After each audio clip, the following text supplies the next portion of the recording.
Épisode 2, la table raconte l'impulsion. Et oui, pourquoi la table raconte en fait? Avant d'aller plus loin, je me suis dit qu'il fallait t'en parler. Pourquoi cette table existe et pourquoi ce podcast existe.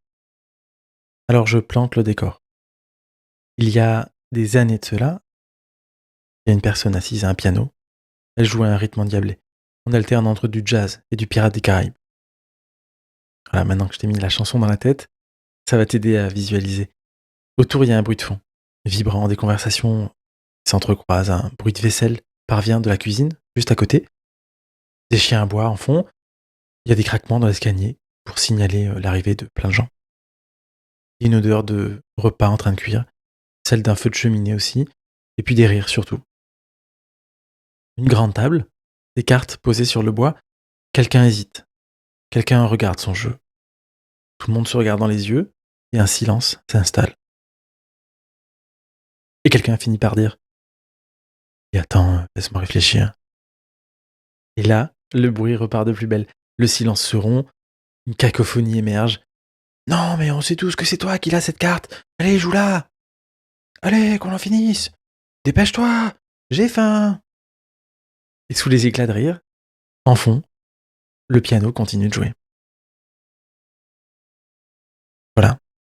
Si je veux expliquer pourquoi la table raconte existe aujourd'hui, je crois que tout commence là, à se souvenir. Je m'appelle Rémi, j'ai 35 ans, je suis papa. J'habite à Lyon et j'ai fabriqué une table de jeu. Mais avant tout ça, il y a eu des moments autour de nombreuses tables. Premier souvenir que j'ai raconté, bon, c'est assez simple en vrai, hein, mais vibrant. Une grande table familiale. 6 ou 7 personnes autour. Les cartes distribuées, les discussions qui se croisent. Avec le recul, je crois que ce que j'aimais le plus, au-delà du jeu, bien sûr, hein, c'était ce moment précis, où plusieurs personnes se retrouvent autour d'une table et d'une ambiance, et où pendant quelques heures, le reste du monde disparaît un peu. Et puis j'ai un autre souvenir, encore plus marquant celui-là. Il est très différent. Alors je plante à nouveau le décor. On est en plein mois d'août. Il fait une chaleur pas possible. Le t-shirt me colle à la peau. J'arrive dans un vieux village désert et quasiment déserté, amené par des amis. On entre dans une propriété par un vieux portillon qui grince. Bon, alors, te fais pas le bruit du portillon qui grince, mais tu vois bien. Il y a un jardin qui donne sur une vallée, quelques arbres fruitiers, ça sent l'herbe tondue, le chaud des briques au soleil. Et puis là, une vieille maison en pierre. Un escalier en bois à l'intérieur, un long chandelier suspendu au-dessus de la pièce principale, quelques chambres. On est perdu dans la forêt.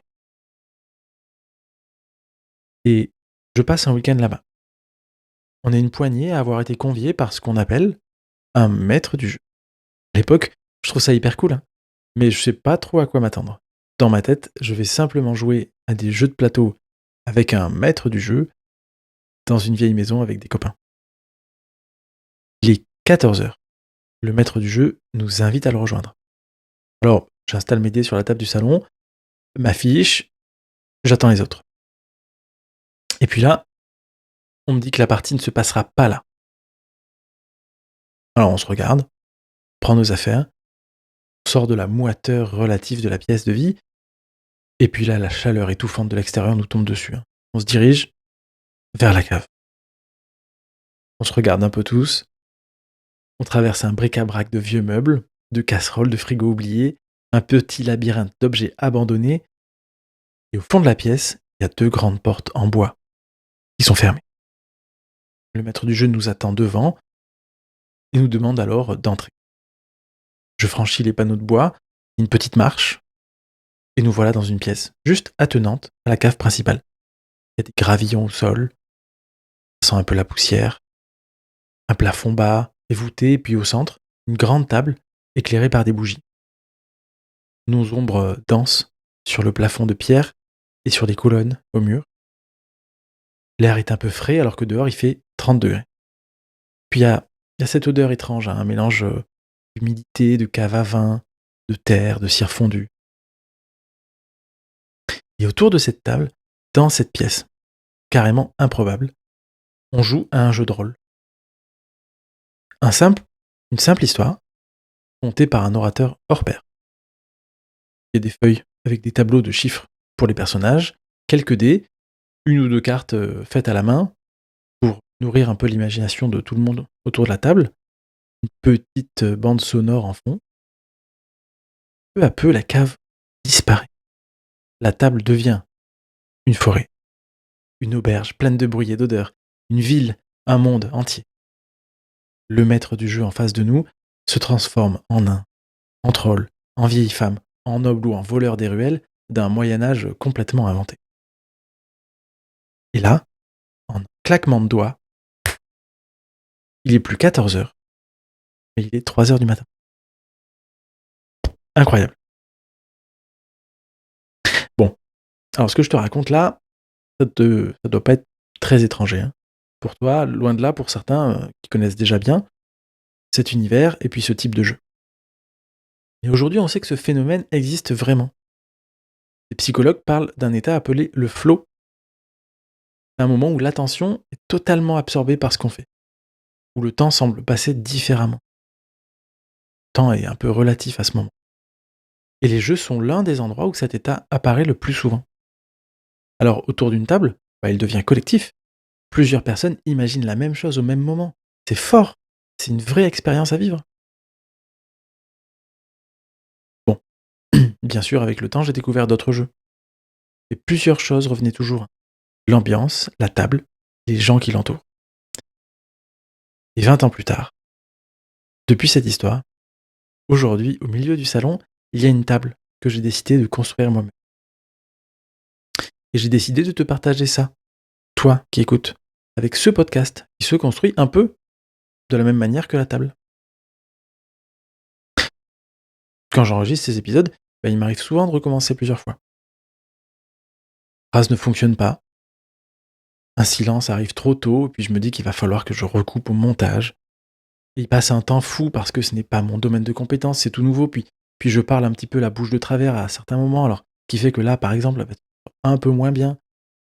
Puis parfois j'enregistre 10 minutes, puis je recommence, hein, parce que j'ai pas appuyé sur le bouton, et puis je pensais l'avoir fait. L'air est un peu frais, alors que dehors, il fait 30 degrés. Puis il y a cette ah, allez, c'est bon, voilà, hop, encore. Voilà, tu vois ce genre de passage-là, c'est un passage que j'ai dû réenregistrer. Je scripte un petit peu aussi. Bon, OK, je scripte pas mal de choses.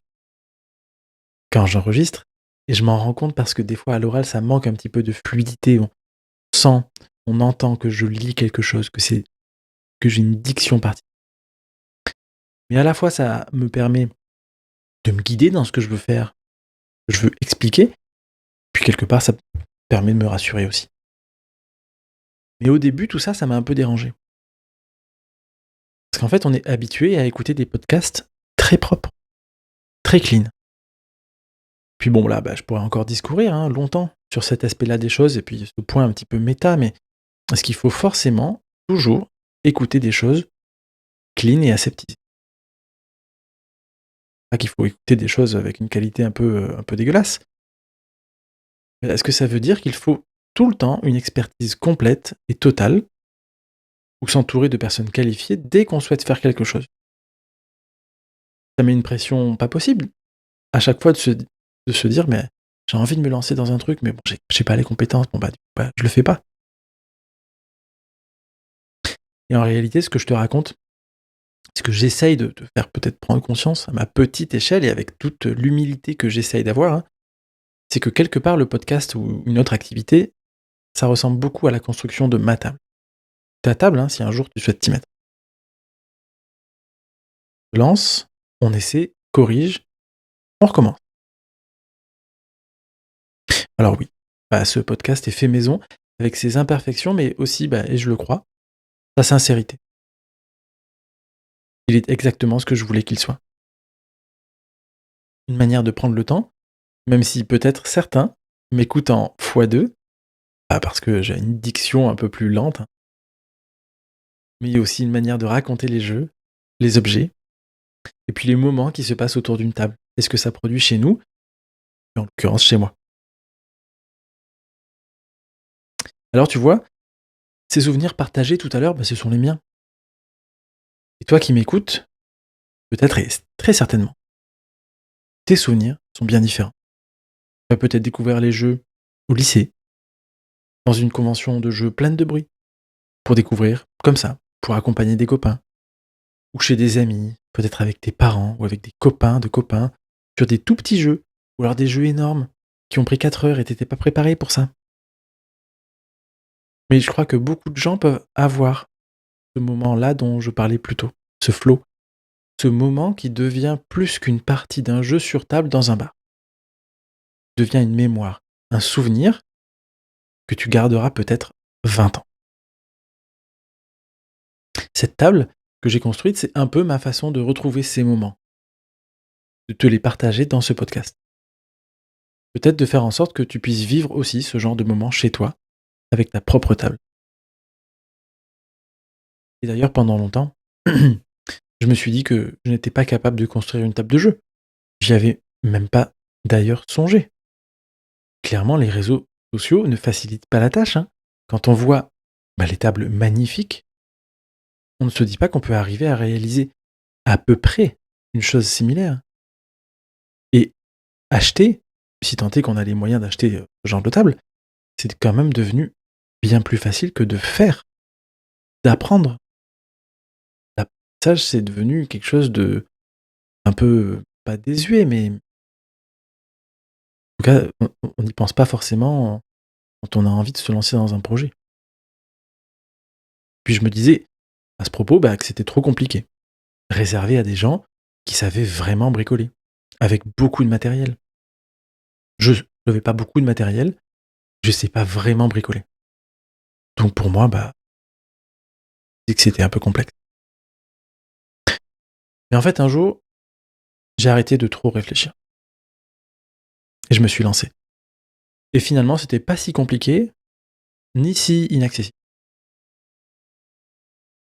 Que ce soit pour la table, ce podcast, je me suis lancé et je me dis que si toi aussi, tu as un projet comme ça, une idée, ou si te lancer dans la création d'une table te donne envie, mais si c'est le cas, lance-toi en fait. Ça ne sera peut-être pas parfait au début, peut-être pas parfait du tout d'ailleurs, ou tout simplement, ça sera génial et tu vas même révolutionner un genre. Mais le principal, c'est que ça puisse te ressembler. Parfois, il suffit simplement de commencer. Il suffit simplement d'une impulsion. Voilà, j'espère que cet épisode t'aura plu. N'hésite pas à commenter, à partager et liker ou non pas. Et dans le prochain épisode, la table raconte la matière. Tu peux rester, la table est là, elle reste ouverte.